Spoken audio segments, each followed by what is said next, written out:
Hey, what's up? Sean here with Video Influencers, helping you crush it with YouTube and online video. And today I'm talking with Michael Gebben, who is involved in a lot of different things, but he's got a great YouTube channel and he helps people really chase their dreams. And more than that, he helps people turn their creativity into a career with reliable income.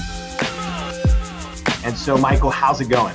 I'm pumped to be here, man. I'm pumped to be here, and I know that we got to connect last year with Judy and Benji, obviously, who's a part of this whole thing as well. And, you know, you just have a big heart, and I knew we connected, like, immediately. So I'm excited to be here with you today.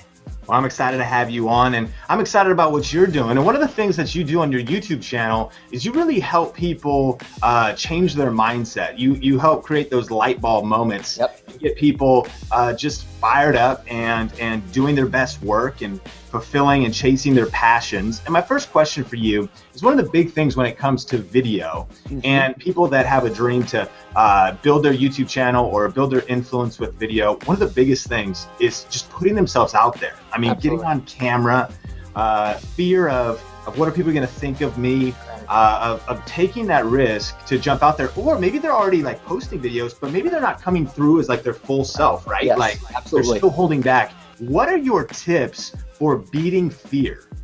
Well, in regards directly to the YouTube and getting on camera and everything, I have a great case study in and of myself that you'll be able to share with everybody. You can link this up or whatnot. But one thing I've been encouraging people to do is, I mean, one is always you've just got to start, right? You got to do it. But even then, you're still scared to death to put it out there because you think that people are looking at you with a magnifying glass, every move you make.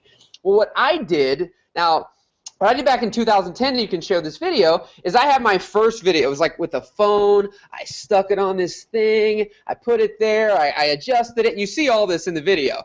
And then I'm like hey guys, Michael Gebben here. Just going to tell you, and I'm real awkward. I'm nowhere near what you see in my channel now or how I am. And that was my first kind of real time in front of the camera. Now, the thing is, I have that on another channel, and that channel has all sorts of random things on it. It started back in like 2006 or 7, and what I learned was when I started the channel you're referring to, my Anything is Possible, you know, and really helping people, really helping inspire people to have, like you said, those light bulb moments. When I started that, I chose and made this decision to just put one video a week up every single week and be consistent, because consistency is huge. But before that, I had done so many other little random things that there wasn't any consistency, but it was just getting comfortable. So what I've even been encouraging people, just start some kind of random YouTube channel. Even make the videos unlisted and just record some. Just get in front of your webcam. Just do it, because mastery of anything comes from that act of doing and doing it over and over and over again. So now people look at my videos today and they're like, wow, man, you're smiling, you're so energetic. But I'm like, there's almost 80 videos on that new channel now. I've had a lot of practice. And so you just gotta start, put yourself out there, but maybe create a fake account, do something, and just start doing it so you can build that muscle of confidence and you can get better at it. And then once you feel comfortable, because you'll bob and weave in the beginning, then you can start something and be like, boom, this is what I'm gonna do.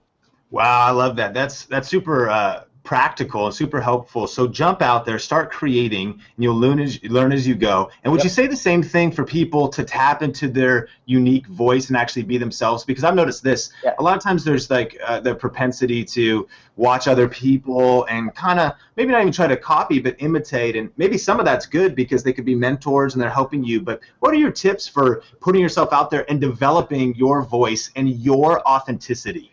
Absolutely. So I had a guy the other day who was like, I'm going to be recording some videos, and man, I was watching your videos, and he's going, you're always so energetic, you're smiling, you know, you're always looking like you're happy. And, you know, I do this thing beforehand. I'm like, all right. And I get in this zone, get in this state, and I'm like, hey, everybody, Michael Gebben. And I do this thing, and I joked. I was like, man, there's been times I've actually been really irritated before my video, but I know I want to serve at the highest level. And so I got to get in that zone, and sometimes it takes me a few little takes. But I also told him, when you're looking at me, it's the same thing again. You're seeing a lot of my videos, but also got to be you, because some people are just more monotone. They're like, hey, Michael Gebben here. I'm super excited. Well, first of all, it's your language too. I'm super excited to be here with you today. Like, using the word excitement when you're sounding like you're very irritated is kind of like it's a disconnect because, you know, so for me, be you. But you don't have to say things like, hey, I'm really excited to be here, but say it like, hey, I'm really excited to be here, because you might not, like, it's not that you're not excited, but just be your, like, normal self, whatever that is, because some people are awkward, but they kind of poke fun at themselves. Have you heard of James Altucher? Yep, absolutely. So if people check him out, I've joked with him before, but he's one of the most awkward, kind of quirky, you know, strange guys, but he has this voice, and he's found his voice, and he crushes it. So it doesn't matter if you're big, small, white, black, whatever, it doesn't matter. Just be who you are. Don't pay attention to others. My video production company exploded. The new stuff I'm working on has exploded when I just was truly me and stopped comparing myself to everybody else and trying to be everybody else. So you just, again, but it takes practice. I mean, I modeled others and was trying to be others in the beginning with video. Same thing with this new stuff. And then once I've kind of taken nuggets from what I liked and what I disliked, but was aware of this, then I was able to just come into my own. And that's a blend of other people sometimes, but then I just kind of let it go. I don't keep looking at it, and I just do it. But it's practice, you know, so. Very good. I love it. Now, one of the big things as people start creating videos and people that watch video influencers, whether they want to be YouTubers or even in the small, you know, business arena or entrepreneurs, they maybe start a channel, but then quickly, a lot of times, discouragement can hit. You're like, man, this takes a lot of work, or man, I put that out there, it didn't turn out quite as good as I wanted, and of course, discouragement comes in. What are your tips for really just staying motivated and breaking through those days and sometimes maybe even weeks or walls of discouragement that come in? Well, you know, for me, I just did a video on this as well. One is by creating, and I avoided this like the plague for the longest time, which was any kind of structure, any kind of systems, any kind of, you know, things that made me feel potentially boxed in or whatnot. And so for me, what I did is, I mean, I started my channel on my birthday, September 4th, 2013. And then every Wednesday, well, my birthday was on a Wednesday that year. So I was just committed to doing it on Wednesdays. Now, here's the thing, though. I mean, you know, if you share my video production work, I can do pretty elaborate stuff. I can make my videos look 100x what they look like right now. And I'm perfectly capable of that. But for me and my message, all the flashy, crazy, make it super fancy type of stuff is irrelevant. And it's actually, I mean, for my friends like Alex Icon and watching Judy's channel and these things, it's the content, it's the message that really is the most important thing. So if you watch all my 80-some-odd videos, it's the same framing more or less, the same, you know, background, the same music. I mean, everything's the same except for my shirt and what I say. So I chose the shirt thing. That's one thing that I just kind of do with the different messages. But I found a guy the other day that's even more off than that. Same black shirt. I mean, everything is identical. No music.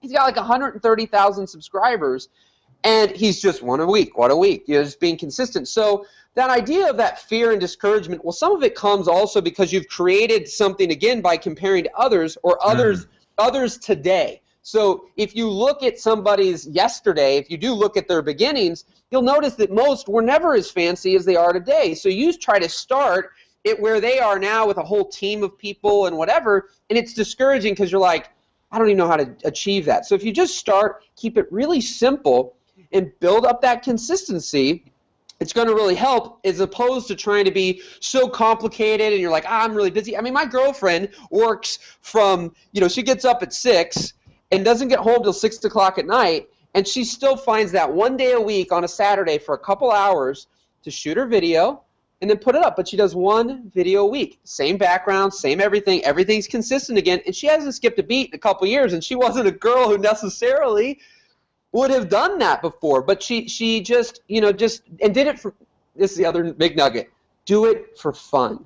Do it because you love it. Too many people, no matter if it's video or whatever, they're doing something, they're chasing money, they're chasing things for the wrong reasons, and everything takes hard work. And if you're doing things for the wrong reasons, you won't get through those tough times. And so you'll give up. So very, very good. So then within that, what are some of your tips for staying motivated and continuing to hustle hard when you put it out there, but you're hoping to get 100 views and you only got 5, or maybe you're hoping to get 2,000 views but you didn't break 1,000, you know, or you're hoping to get more people to click through to your website, when you just see the results and you're like, man, because sometimes there's that idea, right, that we're going to put that video out there and this is going to be the one, and it's just going to spread like wildfire, and it, you know, might be, you know, semi-viral or majorly viral. So how do you sustain, or what are your just nuggets for hustle and motivation when you aren't getting the results that you want? So multiple things here. One, the biggest lie is from the field of dreams. If you build it, they will come. I say if you build it, they can come, but they definitely won't unless you do things to attract the eyeballs. And so in that picture, though, of you saying, oh, well, you know, you put it out there, you're not getting results, you know, there's always somebody to look at that you can find who is where you potentially want to be.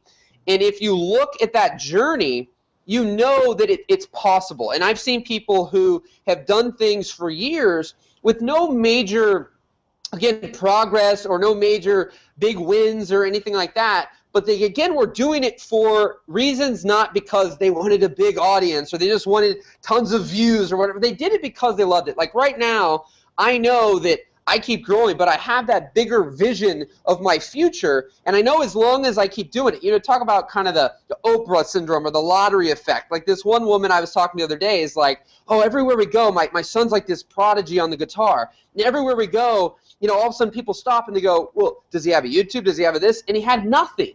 And so the act of having it, even when you have nothing, then when you have the Oprah effect, if you were on Oprah, you don't want your 20 minutes of fame to come and go and be gone. You want that place for people to go. So you might do something for 3 years with no major wins, but it's there. It's been consistent. You've been doing it. And now, boom, that thing happens, and there's all those videos that they can watch, and now all your views go up. But you're doing it, again, for those right reasons. So motivation is just like having a bigger purpose and a bigger like vision of your future, and just doing it because, again, you love it. Because if you're doing it because you think, oh, I'm going to make a ton of money because I put some videos on YouTube.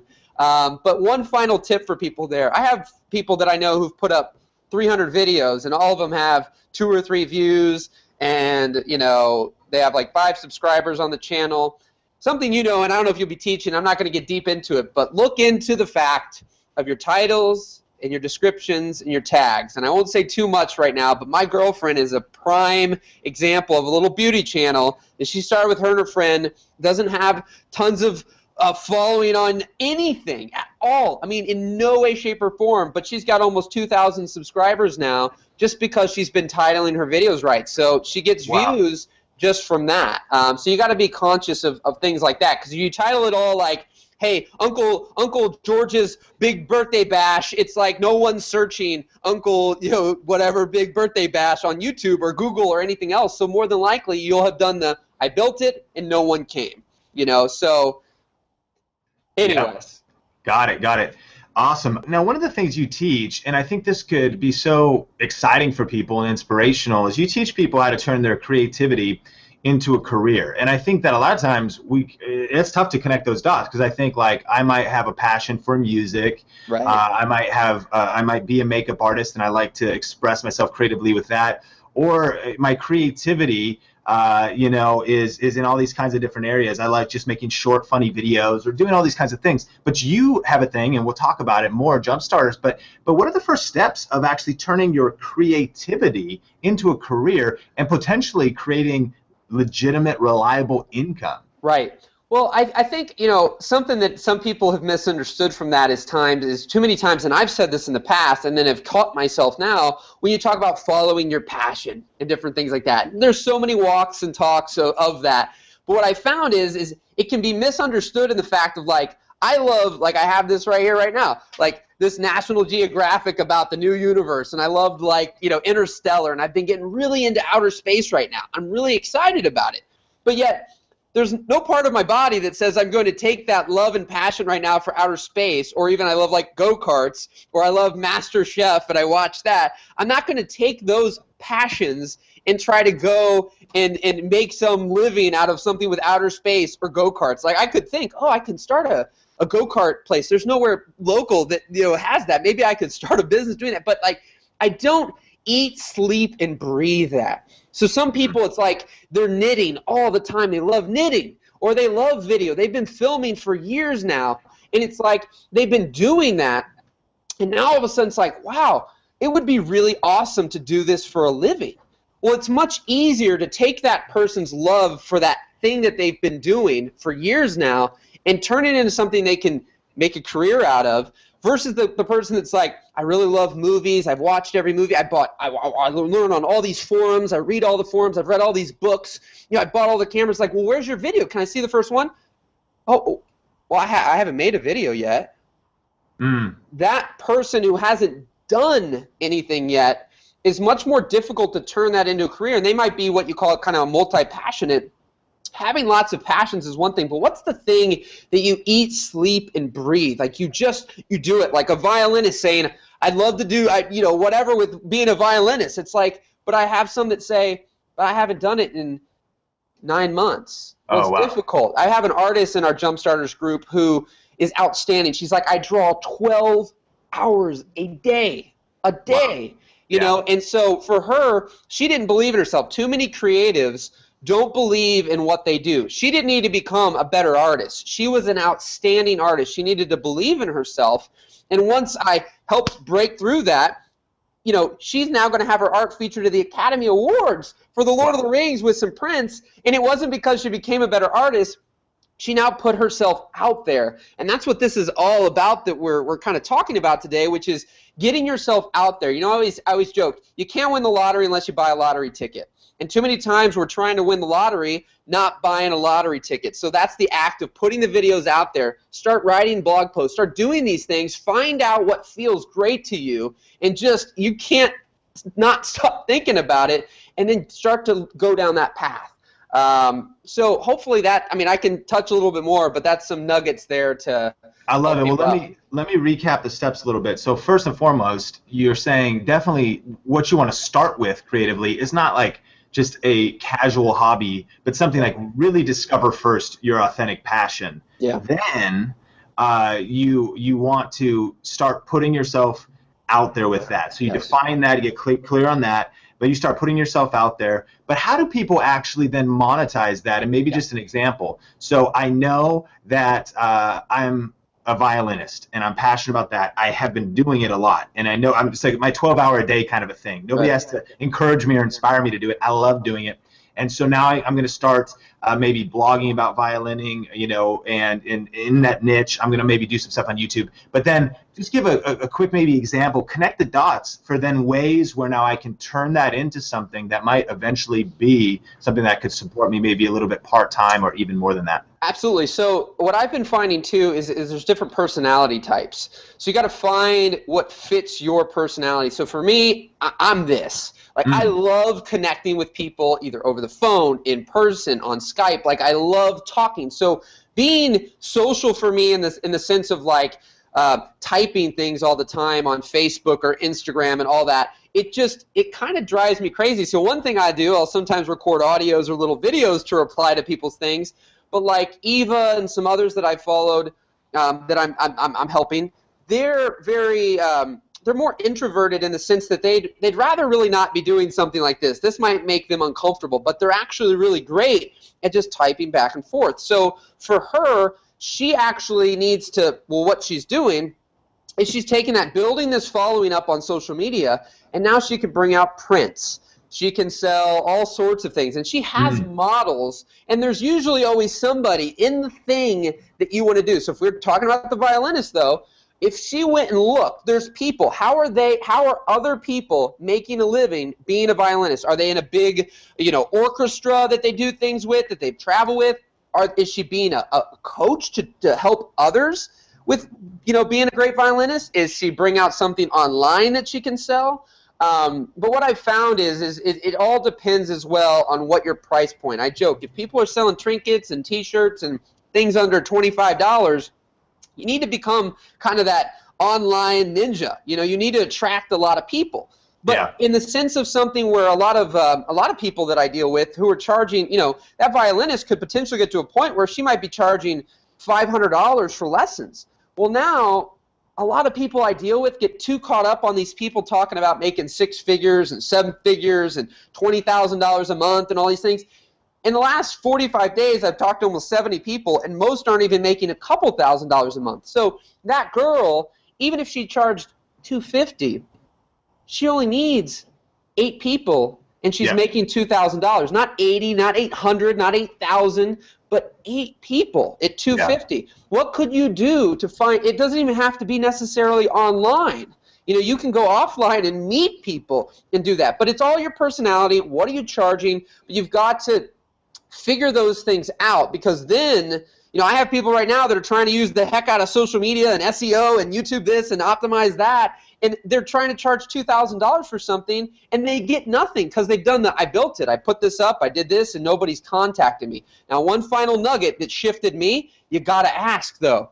I sat around with my, I was doing great with video production, but with my YouTube channel, with everything that I had, I built it, and then I hoped very passively, not even passive-aggressive, very passively, that people would start asking me to coach them, to train them, to help them. And the truth of the matter was, there really wasn't a lot until I shifted my mindset and made it known that I'm not just a hobbyist that's a nice guy just inspiring people. I love that, but that you can actually hire me, that this is something I'm doing professionally. When I made that shift within 30 days, it was huge. Wow. And so that's some big shift, because too many times as creatives, we are afraid to ask. We sit here and we essentially are like, I feel sleazy or slimy if I ask people, you know, for money. But, you know, if you want to make the living at it, you're going to have to make that mindset shift that it's okay, and that you're disservicing people who could benefit from your knowledge, expertise, the thing you've been doing for years, that, you know, learning that violin for 15 years, now you know tips and tricks and things that you can help people do that in half the time. That's worth something. That's worth a lot. Wow. So great tips. We'll come back to that in just a little bit, but at michaelgebben.com you can learn more about Jumpstarters, and we will circle back around. But I did want to ask this, because one thing that people bring up all the time, and they understand the power of, is they understand that collaborations and you know, of course, connecting with other people can be something that not only adds value to the other person, but helps, you know, add value to what you're doing as well. And you've been really just you've been successful at making those connections and maybe putting yourself out there and going for the ask. And especially in the YouTube world, people understand the power of collabs and connecting with collaborations. But I think for a lot of people, they think, man, you know, how do I jump into that, or how do I go for that and make that connection and not seem spammy or not seem weird, or actually, you know, make some of those connections? What are your tips for connecting with influencers? Yeah, well, I heard this quote recently, that fear kills more dreams than failure. And the other quote that I actually have that I live by, that started with my reaching out to Tim Ferriss back in 2010, was that the worst thing that's going to happen is you get a no, and you get a no when you don't ask, or you don't try. So what this comes into, though, is it's not just, hey, can we do a collaboration together? And I've never even met you, I've never spoken to you, I've never connected with you. It's not that. What you want to first do is serve people, help people. Even, you know, with Benji and Judy, like, you know, this idea of, when I first met him, you know, we connected, I had a little nugget, we started talking, but then it was like, however I can help. And then he kind of did the same thing back, and then I ended up recording that one video for them.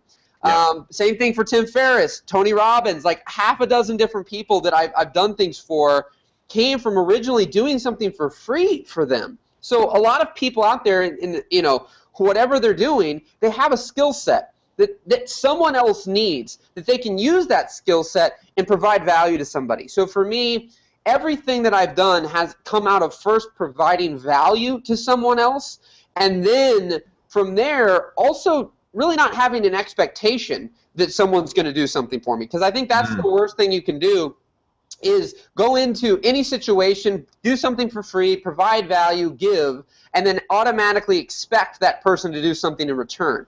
I believe God, the universe, whatever you believe in, will pay you back in dividends the more you just provide value and you help and you serve people. But you can't be afraid to reach out. The fear kills everything any of the people that are watching this are trying to do. And if they just step out of their comfort zone a little bit and realize that, yeah, things won't always work out, but they'll never work out if you don't begin to try again.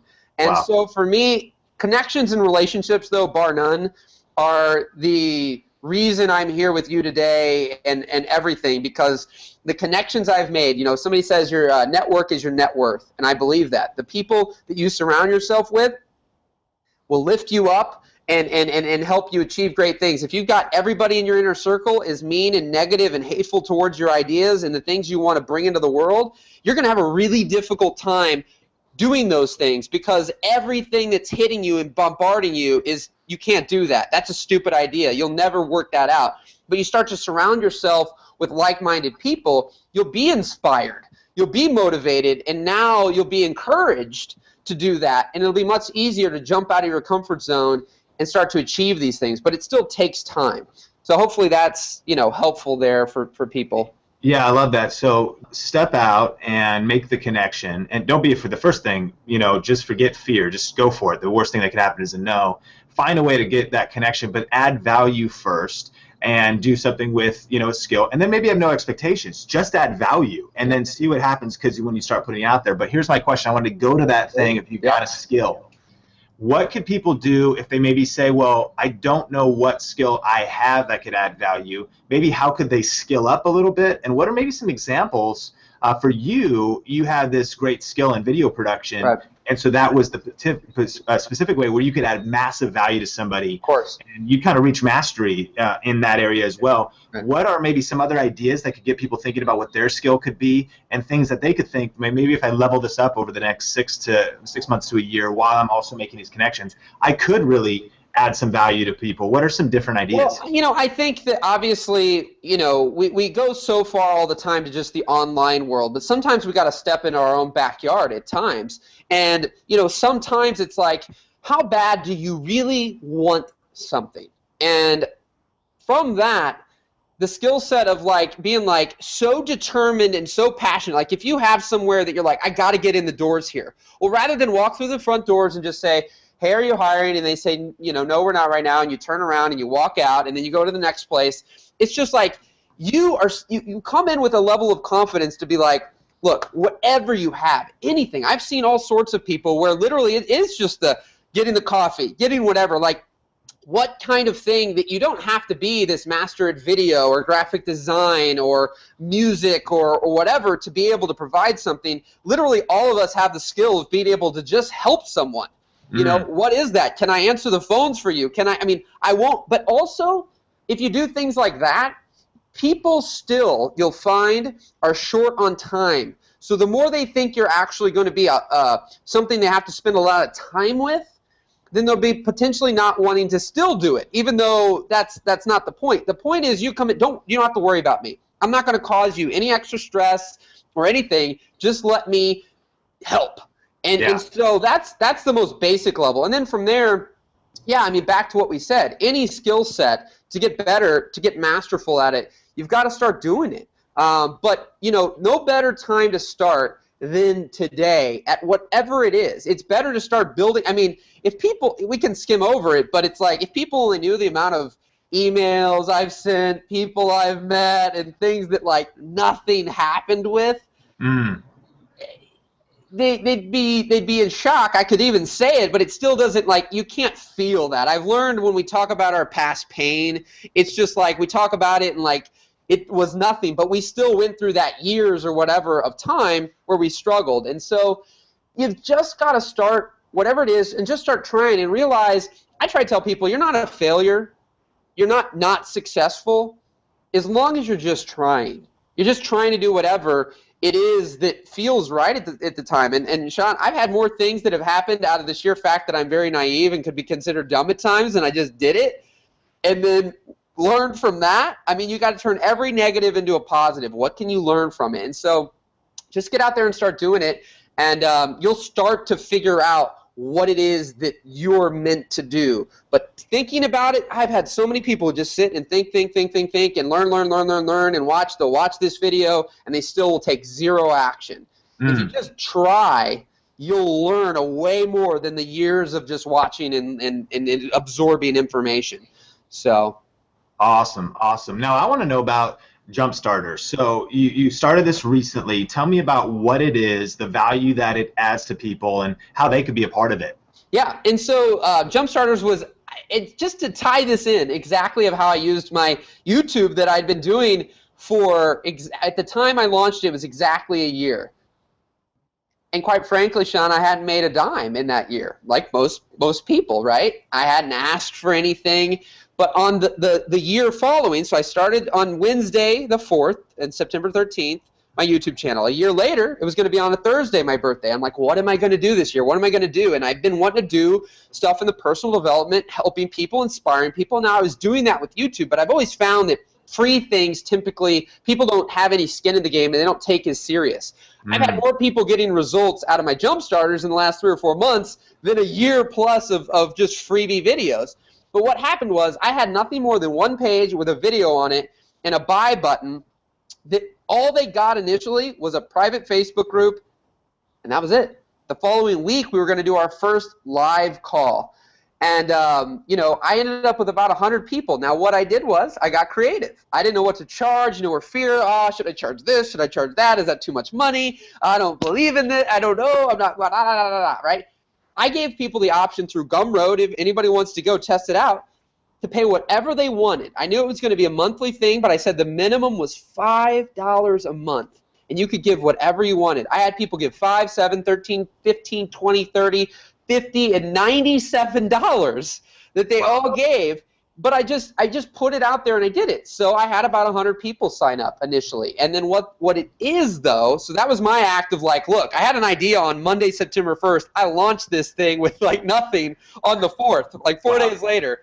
And it's evolved from there, but I had no logos. I didn't. Too many times we get crippled by, let's buy everything. Let's buy the cards. Let's buy the logos. Let's buy branding. Let's do websites, do all this crazy stuff. And then by the time we actually act on what it is that we were building, we're like, I don't even like this. But you wasted thousands of hours and time. Wow. So for me, that was my little thing in there. And that's really what we're kind of inspiring and helping people to do. A lot of the people in the group come from a wide range of people. I mean, we have videographers, photographers, artists, musicians, coaches, trainers. But the bottom line is getting these people, a lot of them are already actually very skilled.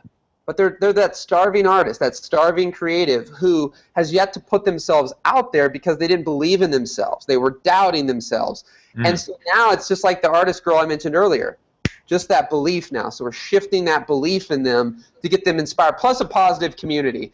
You guys all know, listening, have been either on YouTube or Facebook forums or whatever, where there's trolls, there's negative people, there's haters. You're afraid to ask a question, but you really need help.